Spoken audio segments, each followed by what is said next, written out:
Good Morning Business, la matinale de l'économie.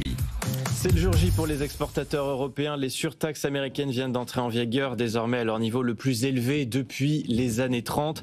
Alors comment les industriels s'organisent? On fait le point tout de suite avec nos invités que j'accueille. Sylvain Bersinger, bonjour Sylvain. Bonjour. Économiste fondateur du cabinet Bersinger-Co. Face à vous, Renaud Kayanakis, bienvenue. Bonjour. Merci d'être sur le plateau de BFM Business, associé du cabinet de conseil SIA, spécialiste de l'industrie automobile. Ça tombe bien, il y aura beaucoup de choses à raconter sur cette industrie qui va quand même être lourdement pénalisée par ces droits de douane américains. Avec nous en ligne également à distance, Jean-Marie Fabre, soyez le bienvenu, représentant de la viticulture. Vous êtes le président des vignerons indépendants de France. Je commence avec vous, Sylvain Bersinger. Ça y est, cette fois, on est dans le dur. Est-ce que pour autant, ça va être ravageur pour les exportateurs européens ? Alors, c'est très difficile de faire des prévisions, et notamment dans le contexte actuel, parce qu'en fait, vous l'avez rappelé, cette guerre commerciale-là, depuis presque un siècle, on ne l'a pas connue. Donc, on a peu d'exemples historiques. L'exemple historique peut-être le plus utile, c'est, rappelons-nous, au début des années 2000, l'euro s'était fortement apprécié face au dollar, et les exportations européennes et françaises, alors, en avaient un peu pâti, mais en fait, assez peu. Donc, si on se base sur cette expérience d'il y a une vingtaine d'années, on peut être, je dirais, modérément optimiste. Même si, bien sûr, c'est une très mauvaise nouvelle, mais si on se dit que la réaction, parce qu'une appréciation de l'euro, c'est un peu comme un droit de douane. Ça veut dire que vos produits deviennent plus chers sur le marché américain. Si on se base sur cette expérience-là, on peut être prudemment optimiste en se disant ça ne va pas être un raz-de-marée. Ça va être négatif, mais ça ne va pas être un raz-de-marée. Après, voilà, le contexte est différent, la dynamique de croissance dans les deux continents sont différents, mais on a, je dirais, cette petite touche d'optimisme modéré. Mais l'euro est fort quand même en ce moment. Non, mais je parle de l'évolution. C'est-à-dire que à l'époque, l'euro s'est à peu près apprécié de 50% en 3 ans à peu près. Et sur ces 3 ans, les exportations, alors françaises un peu plus, ça va être un peu plus pénalisé, mais européennes, elles avaient pratiquement stagné. Donc en fait, c'est plutôt la variation qui fait l'équivalent d'un droit de douane supplémentaire. Quand l'euro s'apprécie, c'est comme s'il y avait un petit peu sur nos exportations, c'est la même logique qu'un droit de douane qui renchérit le prix. Bien sûr, mais donc là, on a les droits de douane plus un euro qui est quand même fort en ce moment. Donc, oui, mais on n'est pas sur des appréciations de 50% comme à l'époque. C'est vrai que l'euro a un petit peu monté ces derniers mois, mais enfin, c'est pas du tout sur les mêmes ampleurs. Et donc là, on a un droit de douane de 15%. Si on compare ça avec une appréciation de 50% à l'époque, bon, voilà. Mais encore une fois, c'était il y a 20 ans, la structure du commerce n'est pas forcément la même, mais je trouve que c'est l'exemple historique peut-être le plus proche, en fait, parce qu'on n'a pas d'exemple de guerre commerciale comme ça. Donc pour faire de la prévision, c'est extrêmement difficile. Je vais vous faire réagir. Jean-Marie Fabre, vous représentez les viticulteurs. Est-ce que les propos rassurants de Sylvain Bersinger, relativement rassurants, vous rassurent? Mais d'abord, Renaud Kayanakis, pareil pour l'industrie automobile. Bon, on sait qu'on exporte quand même vers les États-Unis, notamment les Allemands.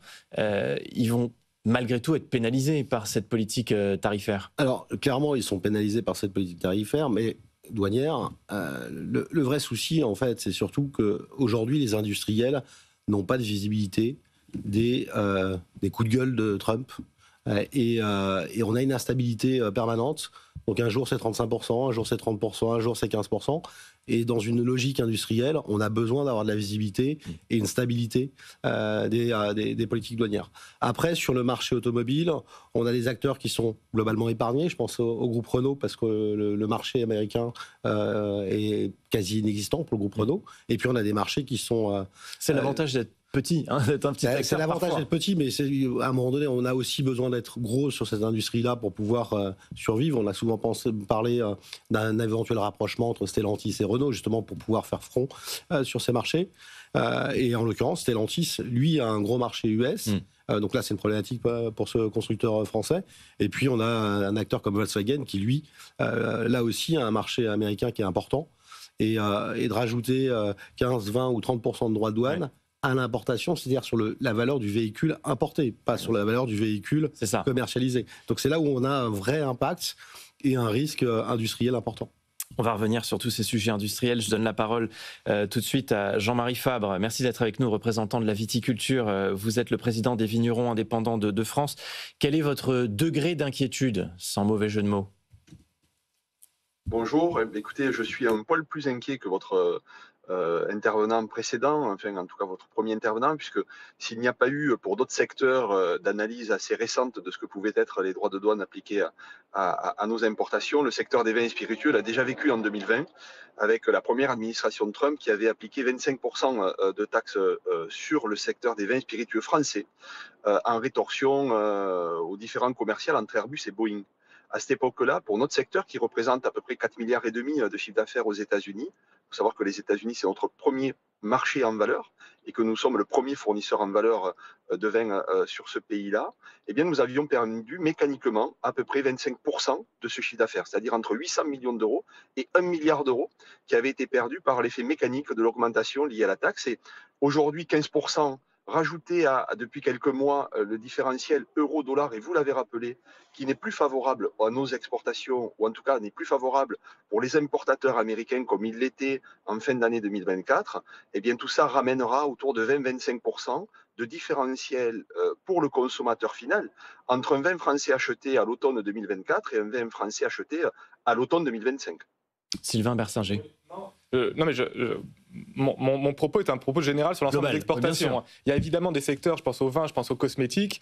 Les cosmétiques, pour eux, le marché US, c'est le premier marché à l'export, qui sont directement dans l'œil du cyclone. Et d'ailleurs, Bruxelles a essayé au départ de faire en sorte que la viticulture soit exemptée. C'était bien le projet. Ils ont réussi pour l'aéronautique, mais visiblement pas pour l'instant. Mais comme vous le disiez, vu que ça change tout le temps, dans quelques jours, on peut avoir plutôt une bonne nouvelle. Si je veux continuer à essayer de garder une petite touche d'optimisme pour répondre à monsieur, mais je comprends tout à fait l'inquiétude des vignerons. Quand on voit par exemple les taxes chinoises sur le cognac qui avait eu un impact aussi, donc bien sûr que les taxes ont un impact. La petite différence peut-être par rapport à l'épisode mentionné en 2020, c'est que là, toutes les importations de vin, grosso modo, américaines, vont être taxées. Ce ne sera pas que les vins français, les vins italiens, les vins sud-américains, les vins sud-africains. Donc ça peut être une petite différence, mais c'est sûr que quand vous êtes les vignerons, quand vous êtes le luxe, quand vous êtes les cosmétiques, et que le marché américain, c'est un de vos premiers marchés, évidemment, c'est ces secteurs-là qui sont en première ligne, on ne va pas se mentir. Effectivement, c'est même tarif pour tout le monde en réalité. Même plus. En fait, finalement, en Europe, on est plutôt préservé avec ces 15%, parce qu'on fait partie des régions du monde les moins taxées. C'est vrai, mais après, je pense que sur le secteur des vignerons, et surtout sur les indépendants, la vraie problématique, c'est qu'on a affaire à des petits indépendants qui ne peuvent pas se permettre, quand ils font leur mise en bouteille, de ne pas connaître leur prix de vente 3 semaines plus tard, qui n'ont pas la trésorerie. Tout à l'heure, je parlais du secteur automobile, c'est quand même un secteur où il y a de la trésorerie, on a des mastodontes. Là, aujourd'hui, on est en train de taxer violemment une activité, la viticulture, qui est génératrice d'emplois, qui est génératrice d'activité, mais à l'échelle d'un magma de micro-acteurs. Jean-Marie Fabre, comment est-ce que vous allez vous organiser, vous qui effectivement représentez donc les vignerons indépendants de France, qui sont probablement les plus exposés? Est-ce que ça va changer aussi vos stratégies d'exportation vers les États-Unis? Alors effectivement, ce sont des TPE, PME familiales, ça a été rappelé, qui pèsent 60% de la viticulture française et à côté des très gros opérateurs de vins spiritueux français, heureusement nous en avons, mais il y a 3600 exportateurs sur les 4600 aux États-Unis qui sont des TPE de vignerons indépendants, c'est-à-dire des entreprises effectivement familiales, mais qui génèrent 70% de l'emploi à temps plein du secteur. Et aujourd'hui, effectivement, la grande difficulté, c'est que notre produit, le vin spiritueux, quand bien même c'est un produit magnifique du rayonnement français, reste de toute manière un produit plaisir, un produit qui n'est pas de première nécessité, et l'arbitrage économique de tous les ménages du monde, y compris aux États-Unis aujourd'hui, va être forcément impacté. Et donc, les arbitrages se feront en matière de consommation. Donc, notre grande crainte, elle est là. Et effectivement, une fois que nous lançons nos négociations avec nos importateurs aux États-Unis, en début d'année ou en milieu d'année, ça dépend des zones dans lesquelles nous travaillons, l'incertitude liée à ces augmentations ou à ces taxes et donc au positionnement de nos produits sur les marchés fait qu'on peut se retrouver avec des marges nulles au moment où les taxes douanières vont s'appliquer, mais aussi avec des importateurs qui vont nous demander d'assumer ensemble une partie de ces hausses pour essayer de maintenir sur le prix final consommateur quelque chose d'identique pour éviter de perdre en termes de volume commercé et de maintenir ses parts de marché. Donc on a cette double, j'allais dire, ambiguïté. Premièrement, d'essayer de maintenir nos marchés dans un contexte pour notre secteur qui est relativement complexe depuis maintenant 4-5 ans, fragilisé par des crises climatiques, par des crises sanitaires, par les crises liées au contexte géopolitique, et vous le rappeliez en Chine, mais aussi à la guerre en Ukraine avec l'explosion de nos charges. Donc la dualité, c'est maintenir nos débouchés commerciaux, malheureusement en rognant sur des marges, voire parfois en travaillant à marge nulle, si demain on est obligé d'en prendre une partie à notre charge dans un contexte où déjà les trésoreries sont déjà fragilisées, tout en essayant de développer ailleurs d'autres parts de marché, ce qui n'est pas chose simple, vous vous en doutez. Ouais. Sylvain Bersinger, la question, elle se pose aussi de savoir, en fonction du secteur dont on parle, effectivement, soit c'est le producteur qui va un petit peu tailler sur ses marges, soit c'est le consommateur qui va assumer 100% de ces hausses de taxes. C'est notamment le cas dans le luxe. Chez Hermès, on a dit clairement, nous, on ne va pas toucher les prix. Et en fait, le consommateur qui est consommateur premium va pouvoir se permettre de payer 15% en plus. Alors, ce qu'on voit pour l'instant sur cette question de qui va supporter le coût de la taxe, alors il peut bien sûr y avoir des exceptions sectorielles sur certaines entreprises, mais si on regarde les prix d'importation aux États-Unis, ils continuent à augmenter. Donc c'est les prix hors taxe, avant le droit de douane. Ils ont augmenté sur un an d'à peu près 1,2 de mémoire pour cent. Donc pour l'instant, c'est pas les importateurs qui rognent leur prix pour maintenir un prix final au consommateur américain à peu près stable.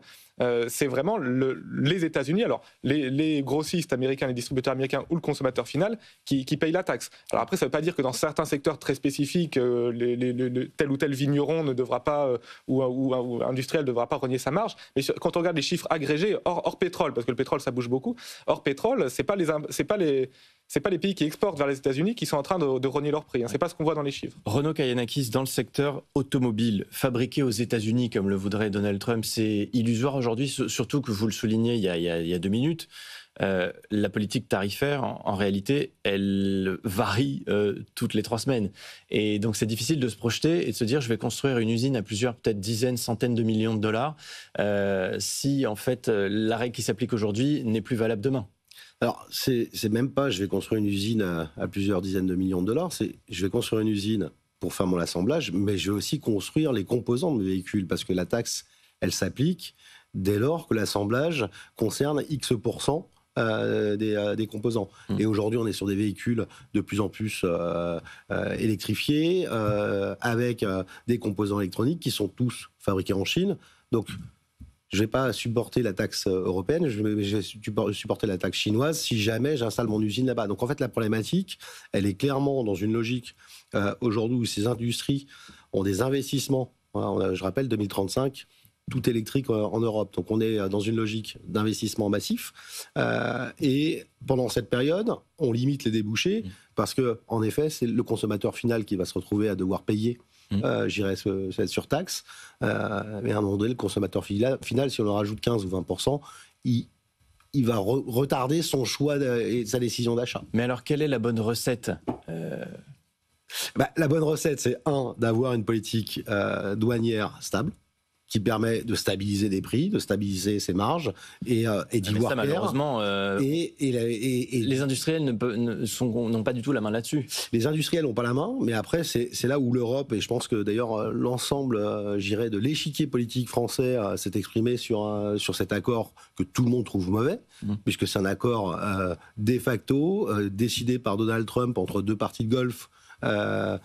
Il nous impose en quelque sorte son tempo d'aujourd'hui, qui n'était pas celui du mois d'avril et qui sera sûrement pas celui du mois de septembre. Il y a un moment donné, il faut aussi pouvoir faire tordre le bras à Trump et pas être en permanence en train de subir les assauts d'une économie américaine sur tous les marchés. Alors, comme dans le luxe, est-ce que dans l'automobile, il ne faudrait pas premiumiser encore plus pour cibler une clientèle qui peut se permettre de payer plus cher ? On a besoin d'adresser l'intégralité du marché, que ce soit d'ailleurs en France ou aux États-Unis. Certes, on peut premiumiser quand on s'appelle Audi ou Volkswagen sur certains modèles, y compris Stellantis sur certains modèles, mais à un moment donné, le véhicule, c'est le moyen de locomotion d'un marché de masse. Et donc, du coup, quand on a un marché de masse, il faut pouvoir adresser l'intégralité de ce marché. On ne peut pas se priver d'un marché moins haut de gamme. Jean-Marie Fabre, dans la viticulture, donc quelle stratégie vous allez adopter ? C'est essayer peut-être de redynamiser encore plus le marché intérieur, le marché européen, qui lui est quand même a beaucoup de stabilité par rapport aux États-Unis. Je crois qu'il y a plusieurs stratégies. D'abord, ça va dépendre des entreprises. Je milite d'abord pour que notre secteur puisse continuer à être exempté de ces droits de douane. On a énormément essayé de travailler sur ce point-là parce qu'on n'est pas dans les enjeux non plus industriels qui lient le continent américain et l'Europe. Donc, je pense qu'on doit pouvoir continuer à espérer à ce que ces droits de douane ne s'appliquent pas sur ce qui est le premier marché à la consommation au monde. Vous savez aussi que le secteur vit par ailleurs des difficultés internes. Le marché européen reste important, c'est vrai, mais je crois que c'est pas là où les parts de marché se gagnent de manière majoritaire. Elles se gagnent aujourd'hui dans d'autres zones du monde. Je pense à l'Asie, je pense à l'Inde, je pense à l'Afrique, à l'Amérique du Sud. Tout ça va demander aussi, là aussi, des accords bilatéraux ou des accords de libre-échange qui permettent à notre secteur de continuer à être sur ces marchés-là dynamiques, et conquérir des parts de marché ne se fait pas non plus en quelques jours ou en quelques semaines. Il faut parfois beaucoup de temps. C'est la politique du temps long économique. Et donc, l'objectif pour nous, c'est aussi de pouvoir se redéployer le plus rapidement possible. Mais encore une fois, dans un pas de temps qui ne sera pas celui de la perte des parts de marché aux États-Unis. Renaud Kayanakis et puis Sylvain Bersinger, est-ce que de la même manière que le font les Chinois, les Européens peuvent aussi contourner ces droits de douane en allant peut-être produire dans des pays qui sont moins taxés, ou un peu détournant la réglementation? C'est vrai que lors du premier mandat de Donald Trump, il avait mis des taxes sur la Chine. Alors on avait vu effectivement une baisse des exportations chinoises vers les États-Unis, mais une hausse des exportations chinoises vers le Vietnam et le Mexique, et puis après de ces pays-là vers les États-Unis. Est-ce qu'on peut faire pareil? Alors il semblerait là que Trump ait un peu vu la ficelle, parce qu'il a annoncé des droits de douane. Alors je ne sais plus le terme technique, mais en gros sur voilà, si vous faites un peu du transbordement dans des ports, il a prévu des droits de douane spécifiques. Donc visiblement les Américains ont ça aussi dans le viseur, donc ça semble plus difficile. On n'a même pas cette possibilité. Il y a une sorte de prélèvement à la source, de traçabilité pour s'assurer justement de ces zones de contournement. Après, sur le secteur automobile, c'est assez compliqué de ne pas montrer d'où vient le véhicule. Pour conclure, peut-être Sylvain Bersinger avec vous, parce que c'est quand même l'objectif final du président américain. Réduire le déficit commercial. Alors on voit que Apple est un bon élève. 500 milliards de dollars déjà investis aux États-Unis, 100 milliards supplémentaires annoncés hier. Est-ce que, au bout du compte, le plan de Donald Trump peut fonctionner? Moi, j'y crois pas trop, parce qu'en fait, le problème, c'est que là, oui, il va faire baisser les importations, mais je pense qu'il va aussi faire baisser les exportations. Alors, pour plusieurs raisons. Et je pense que la première, c'est que tous ces droits de douane, c'est aussi, on en parlait dans l'automobile, mais c'est aussi des coûts sur l'acier, sur les composants automobiles, c'est aussi des coûts supplémentaires pour l'industrie américaine. Donc, ce que les Américains vont diminuer en importation, très probablement, ils vont le perdre aussi en exportation. Donc, à mon avis, au bout du compte, il peut y avoir un effet échange aussi, mais au bout du compte, à mon avis, le sol commercial américain, il risque de pas trop bouger. Sylvain Bersinger, économiste fondateur du cabinet Bersinger Co. Merci beaucoup d'avoir été avec nous. Renaud Kayanakis, associé du cabinet de conseil SIA, spécialiste de l'industrie automobile. Et avec nous, à distance, Jean-Marie Fabre, président des vignerons indépendants de France.